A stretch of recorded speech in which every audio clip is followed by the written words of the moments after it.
సంబంధించి ఈ cluster development programme ఏర్పాటు చేయడంలో భాగంగా ఇవాళ వడిసిలేరు క్లస్టర్ని డెవలప్ చేయడం కోసం ఒక యాక్షన్ ప్లాన్ తయారు చేయడం, దానికి 84 లక్షల రూపాయలు నిధులు మంజూరు కావడం, దాంట్లో మొదటి విడతగా 20 లక్షల రూపాయలు రిలీజ్ కావడం. ఈ సందర్భంగా ఏర్పాటు చేసిన ఈ అవగాహన సదస్సుకి అధ్యక్షత వహించిన హ్యాండ్లూమ్స్ అండ్ టెక్స్టైల్స్ డిస్ట్రిక్ట్ అధికారి వారికి, ఈ కార్యక్రమంలో పాల్గొన్న ఆళ్ళ గోవింద్ గారికి, సత్యబాబు గారికి, నేలపాల త్రిమూర్తులు గారికి, పెద్దల వెంకట్రావు గారికి, ఆడపాల వెంకట్రావు గారికి, కొండయ్య గారికి, గ్రామ సర్పంచ్ గారికి, ఎంపీటీసీ గారికి, చిరంజీవి మనోజ్కి, శ్రీనివాస్ గారికి, అదేవిధంగా తూర్పుగోదావరి జిల్లా చేనేత విభాగం తెలుగుదేశం పార్టీ అధ్యక్షులు లాలయ్య గారు, అదేవిధంగా ఆర్జేడి గారు, ఏడుకొండల గారు, ప్రసాద్ గారు, రాంబాబు గారు, బాబా గారు, వెంకన్నర్ గారు, ఈ కార్యక్రమానికి విచ్చేసిన చేనేత సహకార సంఘం సభ్యులు, మండలానికి సంబంధించిన కూటమి నాయకులు, మీడియా మిత్రులు అందరికీ పేరు పేరున నా హృదయపూర్వక నమస్కారాలు తెలియజేసుకుంటా ఉన్నా. ఇవాళ గత 5 సంవత్సరాలుగా పాల్పడిన విధ్వంసం నుంచి, సంక్షోభం నుంచి ప్రతి రంగాన్ని సంక్షేమంగా దిశగా తీసుకెళ్లాలనే ఒక లక్ష్యంతో ఇవాళ ముఖ్యంగా కూటమి ప్రభుత్వం పనిచేయడం జరుగుతూ ఉంది.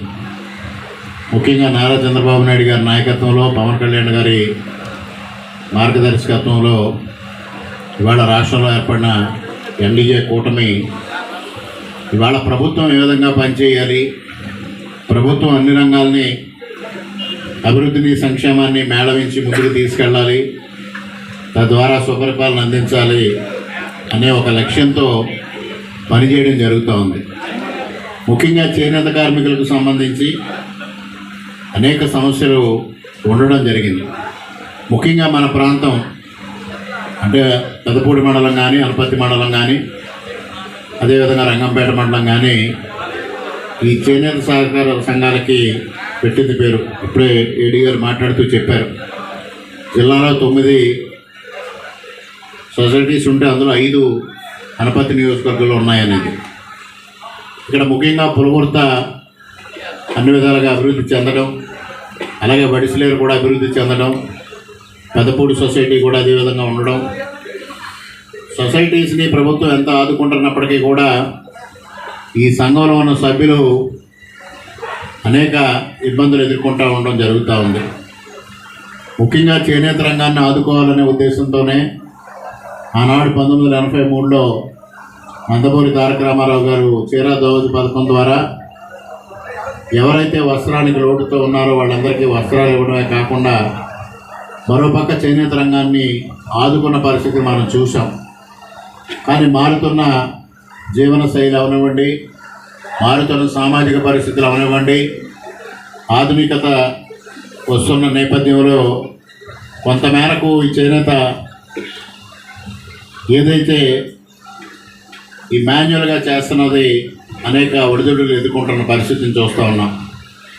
వీళ్ళందరికీ సహకారం అందించాలి, ప్రభుత్వం ద్వారా వారికి ఆదుకోవాలనేది ఆలోచనలు ఉన్నప్పటికీ కూడా అనేక రకాలైన క్షేత్రస్థాయిలో ఉన్న ఇబ్బందుల కారణంగా, అవరోధాల కారణంగా కొంతమేరకు ఇబ్బందులు ఏర్పడుతూ ఉన్నాయి.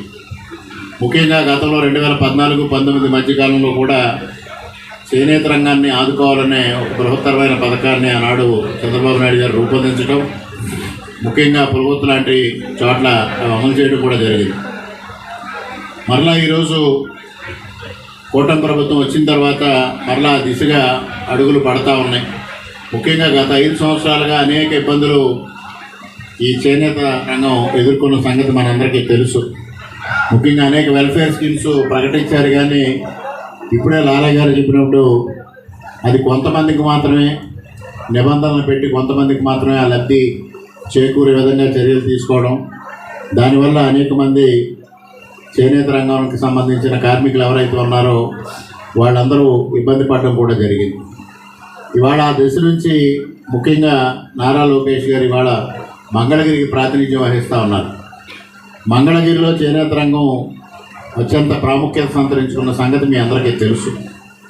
మరి గత 5 సంవత్సరాలుగా వారు అక్కడ నియోజకవర్గ బాధ్యులుగా ఉన్నప్పుడు కూడా సహకార రంగానికి సంబంధించి వాళ్ళందరూ కార్మికులందరూ అనేక సమస్యలు వారికి చెప్పడం, అదేవిధంగా వారు పాదయాత్ర చేసినప్పుడు కూడా ప్రతి జిల్లాలో సహకార రంగానికి సంబంధించి, చేనేత సహకార రంగానికి సంబంధించి అనేక సమస్యలు వారి దృష్టికి తీసుకురావడం, వారు చివరిగా పాదయాత్ర ముగింపు సందర్భంగా ఒక హామీ, స్పష్టమైన హామీ ఇవ్వడం జరిగింది. చేనేత సహకార రంగాన్ని అన్ని విధాలుగా అభివృద్ధి చేసే బాధ్యత నేను తీసుకుంటాను. ముఖ్యంగా అది మొట్టమొదటిగా మంగళగిరి నుంచి మొదలుపెట్టి రాష్ట్రం అంతా ఆ విధంగా వారికి ఆర్థికంగా అభివృద్ధి చెందే విధంగా వారికి సహకారం అందిస్తాం, దాన్ని మోడల్గా తీసుకుంటా ఉన్నారు. వారు మంగళగిరి శాసనసభ్యులుగా ఎన్నికైన తర్వాత, రాష్ట్ర విద్యాశాఖ మంత్రిగా బాధ్యతలు చేపట్టిన తర్వాత ప్రత్యేకమైన శ్రద్ధ తీసుకుని దీనిపైన అనేక విధాలుగా మరి కసరత్తు చేసి అన్ని విధాలుగా ఈ చేనేత రంగాన్ని ఆదుకోవాలనే దిశగా ముందుకు వెళ్ళడం జరుగుతోంది. అదేవిధంగా మరోపక్క కేంద్ర ప్రభుత్వం కూడా ఈ చేనేత రంగాన్ని ఆదుకోవాలి, తద్వారా చేనేత రంగం పైన ఆధారపడిన కార్మికులందరికీ ఆర్థికంగా సహకారం అందివ్వాలనే ఒక ఆలోచనతో ముద్రా లోన్స్ కానీ ఇటువంటి కార్యక్రమాలు అనేకం పెట్టడం జరిగింది.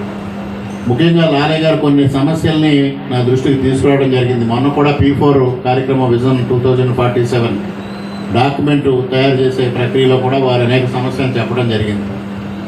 ఈ సమస్యలన్నీ గత 5 సంవత్సరాలుగా కూడా వారు మా దృష్టికి తీసుకురావడం జరుగుతూ ఉంది.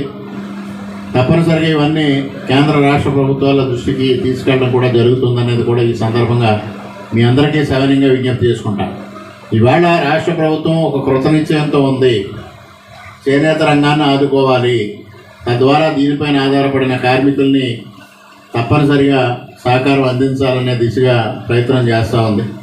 అందుకోసం ఇవాళ ఈ క్లస్టర్ల ఏర్పాటు కానీ, ఈ క్లస్టర్లను ఏర్పాటు చేసి సహకారం అందించి తద్వారా వారికి ఆర్థికంగా సహకారం అందించాలనే ఆలోచనతో ముందుకు వెళ్ళడం జరుగుతోంది. దానిలో భాగంగానే మొదటి క్లస్టర్ పులగొత్తలో శాంక్షన్ కావడం గత సంవత్సరం. ఇప్పుడు రెండవ క్లస్టర్ ఇక్కడ మనకి వడిసలేరులో శాంక్షన్ చేయడం జరిగింది.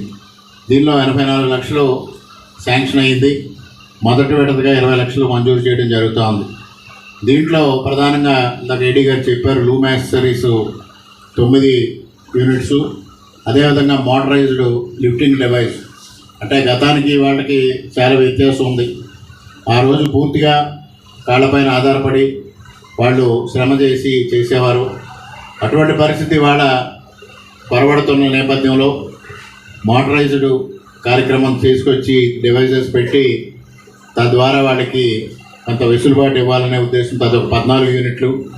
అదేవిధంగా jacquard sets 240 hooks complete set అవి ఒక 3 యూనిట్స్. ఇండివిజువల్ వర్క్ షెడ్స్ ఏదైతే ఒక్కొక్కటి 1,20,000 రూపాయలు చొప్పున ఉందో అదొక 3 యూనిట్స్. టోటల్గా 29 యూనిట్స్ కలిసి ఈ 20 లక్షలతోనే మొట్టమొదటిగా ప్రారంభించడం జరుగుతూ ఉంది. రెడ్డి గారు చెప్పినట్టుగా ఇప్పటికే లబ్ధిదారులను ఎంపిక చేశామన్నారు.